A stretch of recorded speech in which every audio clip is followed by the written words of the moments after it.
So broadly speaking, the objective is to say, we want to make sure that AI systems are compliant with health, safety, and fundamental rights. Right. So, but how do we do that? I think the AI Act has introduced this concept of risk-based approach. Great. Which is fundamentally really its peculiarity, I would say. The AI Act establishes 5 requirements for high-risk AI systems. For instance, around the data sets, around documentation, around transparency, traceability, human oversight. Suscríbete a este video podcast en tu plataforma de audio favorita. También estamos en YouTube. Gracias por dar play. Comenzamos. Bienvenidos a este nuevo episodio del podcast Biz Tech, el podcast de CINTEL sobre negocios y tecnología. Hoy quiero darle la bienvenida a Gabriele Mazzini. Gabriele es Global Director Enterprise Strategy y es el arquitecto y autor principal de la propuesta sobre la Ley de Inteligencia Artificial de la Comisión Europea, donde se ha enfocado en las cuestiones legales y políticas planteadas por las nuevas tecnologías desde agosto de 2017. Como funcionario de la Unión Europea, anteriormente trabajó en el Parlamento Europeo y en el Tribunal de Justicia de la Unión Europea. Gabriele tiene un LLM de la Facultad de Derecho de Harvard y un doctorado en Derecho Penal Italiano y Comparado de la Universidad de Pavia, además de una licenciatura en Derecho de la Universidad Católica de Milán. Es Connection Science Fellow en el Massachusetts Institute of Technology Media Lab y está habilitado para ejercer la abogacía en Italia y Nueva York. Bienvenido, Gabriele. Gracias, muchas gracias. Bueno, vamos a hablar de la Ley de Inteligencia Artificial en la Unión Europea. Voy a hacerte las preguntas en inglés y ahí arrancamos. La primera es un poco, could you please give us an explanation about what the AI Act of the European Union is? Yes, of course. So the EU AI Act is the first comprehensive legislation on AI. When I say comprehensive, what I mean? I mean it's a legislation that is not focused on specific applications, for instance, in one sector. Let's say regulating legislation in financial services or regulating legislation in the public sector. It's comprehensive. So what we say in the EU, we say horizontal, in the sense that it has a broad scope of application and it basically covers all socio-economic areas where AI can be deployed. And the EU AI Act has this peculiarity. It's a law of the EU. So it's not a law of the EU, as you may know. It's composed of several member states. So it's a law that is done at the level of these international organizations, the European Union, that collects all the member states. But it has a peculiarity of being directly applicable, meaning it's a law that comes out of Brussels, but it's automatically part of the EU legal order of each member state. Let's say I come from Italy. Once the AI Act is applicable, it's immediately applicable in Italy as well. So the companies in Italy, the citizens will have to comply. And this is the result, indeed, of, let's say, a legislative process that happened in the EU where you had several actors. In the EU, we have several, we call institutions. And the institutions that are dealing with, let's say, the legislative process are 3 main institutions. The first one is the European Commission, is where I used to work. And the European Commission is essentially the executive of the EU. It's like you have in a national context the government. And the peculiarity of the Commission is that it has one power, which is very important, which is the power to propose legislation. So unlike in national setting where typically you may have members of parliament that can submit legislation or the government, in the EU only the Commission has this power. So the Commission can set the agenda. And the Commission decided in 2019, received a political mandate, of course, by the President von der Leyen to propose legislation on AI. So once this draft came out in 2021, it was sent to the 2 co-legislators, that's how we call them in the EU. So you have on the one hand, you have the European Parliament, and on the other hand, you have the Council. The European Parliament is the institution that represents the people. It's directly elected by all people in the European Union, all member states, they go and vote every 5 years their representatives. And so the European Parliament represents, if you want, one legislative chamber in the EU context. And the other chamber is the Council. The Council is the institution that represents the member states, the governments. So you have all the governments sitting there. And these two bodies have to agree. Okay. So essentially, that is a bit the process. The Commission sends the proposal to both of them. They discuss, they come with their own opinion, and ultimately, for the law to become binding, they have to agree on the same point. Okay. So it's a very hard process then. Yes. And also, the second question will be in terms of the pillars of the AI Act. However, I would also like maybe for you to let us know about if the process started in 2019. For example, ChatGPT was not around. Yes. So if you could maybe, you're telling us about the pillars, telling us how that impacted that process, because I think it will be really interesting to understand. I understand. So bear with me if the reply is a bit long. Don't worry, don't worry. So, what is the main pillar? So the AI Act is a regulation that sets the rules for AI systems in the EU market. Okay.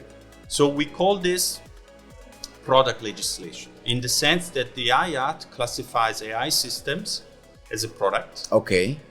And every time someone, so some company, wants to place on the market, so sell an AI system in the EU as a product, even if it's done online, through a service. Okay. This will be captured by the scope of the AI Act, and it has to comply, right? Great. So and the objective is to say we want to make sure that all these AI systems that are being placed on the EU market are compliant with our values. Okay. Meaning are safe. That's right. Are compliant with health and safety. Okay. Imagine, for instance, or medical device. That's right.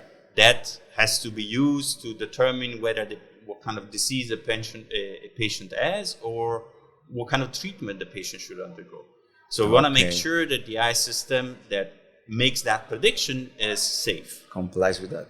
And then, of course, there is also a broader spectrum of legally protected interests, which is around fundamental rights. Great. Let's say, for instance, you want to have a system that decides whether you should get a loan or not. Mm-hmm. To make sure that that system doesn't discriminate people based on certain protected characteristics. Okay. So broadly speaking, the objective is to say, we want to make sure that AI systems are compliant with health, safety, and fundamental rights. Great. So, but how do we do that? I think the AI Act has introduced this concept of risk-based approach. Great. Which is fundamentally really its peculiarity, I would say. It means that it doesn't want to regulate the technology as such, so any use of AI, but only those uses that lead to certain risks. And it does so by creating 3 layers of risks. Great. So there are cases where certain applications are considered to be creating risks that are not acceptable. Okay. So in that case, the AI Act says, no, this application has no you cannot sell that product here. Exactly. You should not do that in the EU. Okay. An example would be AI systems that would manipulate people or would exploit vulnerabilities of people. One example also that triggered a lot of public attention in the EU was remote biometric identification systems. Okay. So, for instance, facial recognition systems that can be used in the public space in real time. So you can have matches between a face of a passerby and a hot list in real time database by the police. So this is a specific, let's say, setting of use of AI systems that is prohibited in principle by the AI Act, but allowed under certain conditions. Okay, specific use cases. Exactly. Great. So that's the prohibition. Then the second layer of risk is around high risk. Okay. So these are applications that are considered, they bring benefits, but they may also bring some risks. So therefore, the law says, okay, we don't want to prohibit these systems, we want to allow them, but we want to subject to certain compliance rules, certain obligations. Examples of these are either AI systems that are safety components of a product. Imagine, for instance, into the medical device or a toy or a machinery, a robot. So we want to make sure that the AI that maybe determines how a certain product works is subject to certain controls. And other cases are more software-based systems, like I mentioned before. For instance, a recommender system to determine whether you should get a credit, where you should go to school, something along those lines. So the AI Act classifies these type of systems as high risk and subject them to certain compliance obligations. Notably, it treats them as products that needs to be certified in the EU. In the EU, we have the system with the CE mark, and therefore we have extended this concept of the CE mark also to AI. And the last category of risk is where the risk is linked to transparency, meaning, for instance, you are interacting with a chatbot. That's right. You want to make sure that you know that you are interacting with a chatbot and not with a machine. Exactly. It's really about your human dignity. You need to know, because you should not treat a chatbot like a human. That's right. Or it's around synthetic content. For instance, you need to synthetic created content. Label the content so that you know that the content is not real. It's generated by a machine. By a machine. Great. So you were asking indeed about what happened with ChatGPT. That's right, So what I described so far is essentially the Commission proposal. And the Commission proposal was adopted before ChatGPT came out. So when ChatGPT came out, the proposal was already being discussed by the Parliament and the Council. And they were trying to figure out, how do we deal with this? Each of them came up with their own, let's say, approach. Very briefly, the council focused on so-called general purpose AI systems. And primarily focused on ensuring transparency when those systems are used in high-risk scenarios. So their idea was, we want to ensure transparency, but within the context of the high risk. Whereas the Parliament introduced specific rules for foundation models. So these big models that are trained on large amount of data. And so we enter into trilogues with these two different positions. And the final result was essentially creating rules for so-called general purpose AI models. Which is another term for foundation models. That's right. And creating two layers of regulation. A first layer is around transparency, and a second layer is about risk management, when the models generate risks that are classified as systemic. So you have here a rather complex set of rules for specifically foundation models. And a lot of those rules still need to be ironed out, because we are dealing with the technology that is moving very fast. Really fast, that's right. And so the plan of the Commission is to develop a certain code of conducts to identify more specifically those type of rules and how to comply. Great, that's very interesting. Indeed, it's very complex and you need to navigate it. So my next question will be, what will be the impact that this AI Act has in companies in Latin America that render services or offer products in terms of AI in the European Union? What will be that impact for them? Yes, I would say the impact is primarily around those companies that indeed want to sell their services or their product in the EU. The AI Act relies on this distinction between the provider and the deployer. The provider is the company that develops an AI system, right? If this AI system is high risk, let's say it's a recommender system for banks around creditworthiness of persons, and you want to sell that in the EU, it doesn't matter whether you are based in the EU or outside the EU. So you may be a Latin American company developing this algorithm for banks. That's right. They want to enter into the EU market. They need to certify So they must comply with the AI Act because that product is high risk. Okay. If you're just a deployer, meaning a user of that product, then in that case,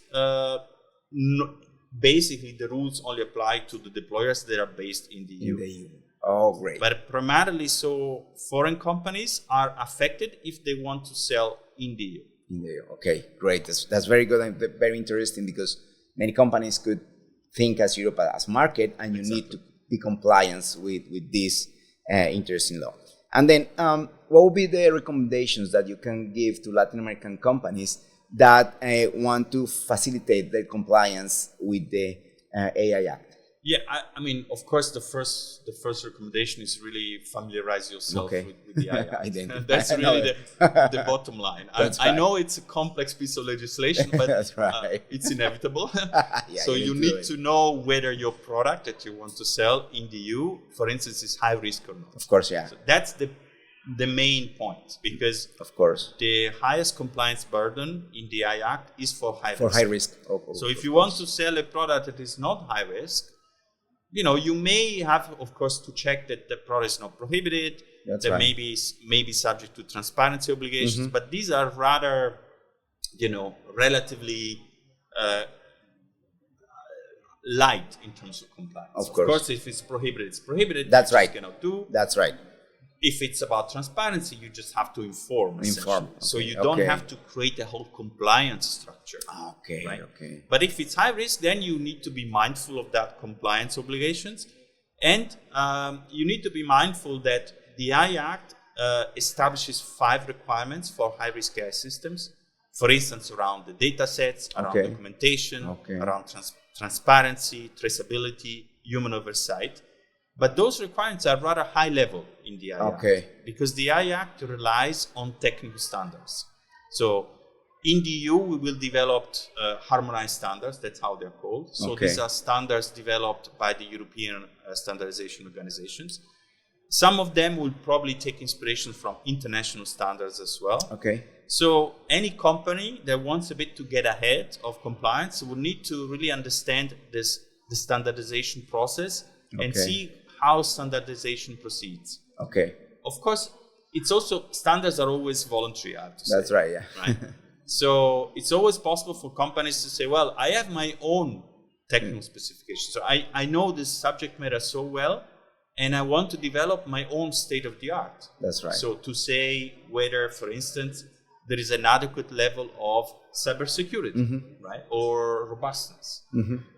There is no obligation to apply standards, but the standards will be very useful for companies that want to be reassured that the product is compliant. Great. So I think it's always a good idea to follow standardization activities, understand where the technical standardization is going, because that could set the benchmark for actually compliance with the AI Act. Okay. One last question, it will be the timelines. If it's already been formalized, what are the timelines companies have in terms of compliance?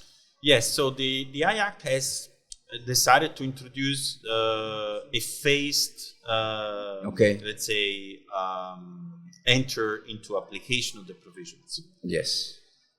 In 6 months, so it entered into force 1st of August. 1st of August. This year, it entered into force. So it's already final law approved and enforced. Yeah, that's right. It's already there.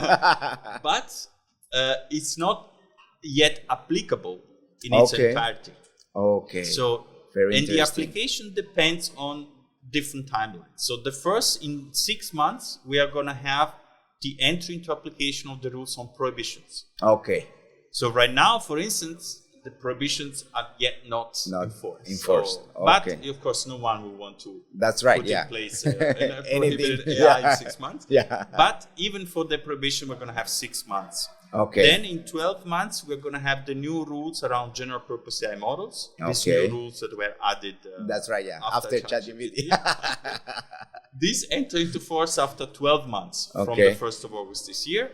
Then we have high risk. So essentially all the rest around the AI Act enter into force after 24 months of the 1st of August 2024. Okay. So we are going to talk about 2026. 26, that's right. And then after 36 months, there is only one exception, are the specific rules on high risk for products. Okay. So when AI is a component of an existing product, like a machinery, medical device, or toy.